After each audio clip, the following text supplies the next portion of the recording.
اعوذ باللہ من الشیطان الرجیم سورۃ المجادلہ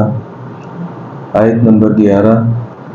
بسم اللہ الرحمن الرحیم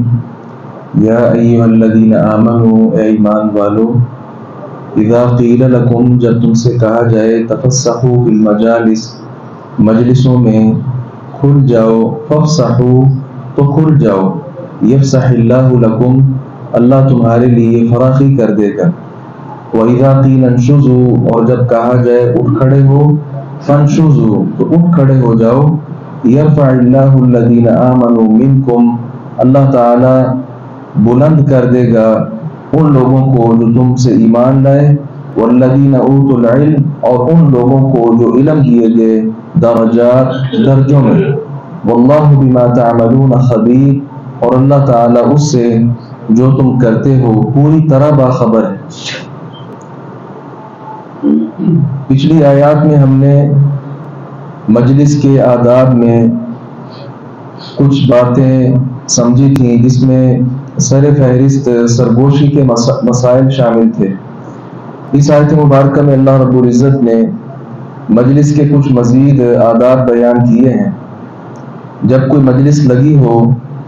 اور امیر مجلس کہے یا کوئی بھی کہے کہ تھوڑا کھل کر بیٹھیں، دائرے کو تھوڑا وسیع کر لیں، تو اللہ رب العزت نے کہا کہ وسیع کر دیا کرو، اللہ تبارک و تعالی تمہارے اندر کشادگی پیدا کر دے گا۔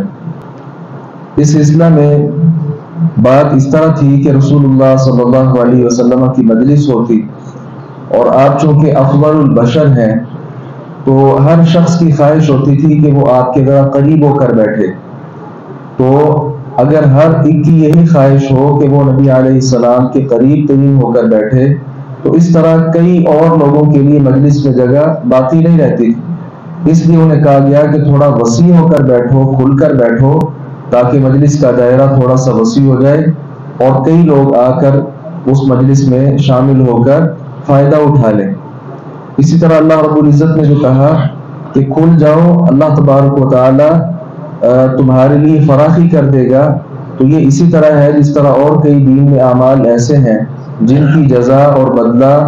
اسی قبیل سے اللہ تبارک و تعالی دیتا ہے۔ جس طرح عثمان رضی اللہ عنہ نے بیان کیا کہ رسول اللہ صلی اللہ علیہ وسلم نے فرمایا من بنا مسجدا للہ بنى اللہ له بیتا فی الجنہ او کما قال، جو دنیا میں اللہ کا گھر بنائے گا اللہ جنت میں اس کا گھر بنائے گا، گویا گھر کے بدلے گھر اللہ رب العزت عطا کرے گا۔ اسی طرح اور بھی کئی اعمال ہیں۔ اسی طرح مجلس میں کھل کر بیٹھنے کے ساتھ اللہ تعالی دلوں میں فراخی جو ہے یہ پیدا کر دیتا ہے، اور دلوں میں فراخی جب تک پیدا نہ ہو، انسان تنگ دل ہو، اس کے اندر گھٹن ہو، تو وہ بہترین انسان کسی صورت بھی نہیں بن سکتا۔ اسی طرح اللہ رب العزت نے فرمایا کہ جب کہا جائے اٹھ کھڑے ہو جاؤ تو اٹھ کھڑے ہوا کرو۔ مثال کے طور پہ اگر مجلس کے اندر لوگ بیٹھے ہیں اور امیر مجلس کے قریب لوگ بیٹھے ہیں، لیکن کوئی زیادہ مقام اور مرتبے والی شخصیت، علم والی شخصیت آ جائے، امیر مجلس خود کہے کہ اس کو میرے پاس بٹھا دو۔ ہوتا ایسے تھا کہ نبی صلی اللہ علیہ وسلم کے پاس جو بعض صحابہ کرام ہوتے انہیں یہ ناگوار گزرتا کہ ہم پہلے آ کر بیٹھے ہیں لہذا ہمیں نہ یہاں سے اٹھایا جائے۔ لیکن یہ بات ہے اگر اس کو غور کے ساتھ دیکھا جائے، جب تک امیر مجلس ہے، مجلس کا کوئی بھی امیر، اس کی بات صحیح سے نہ مانی جائے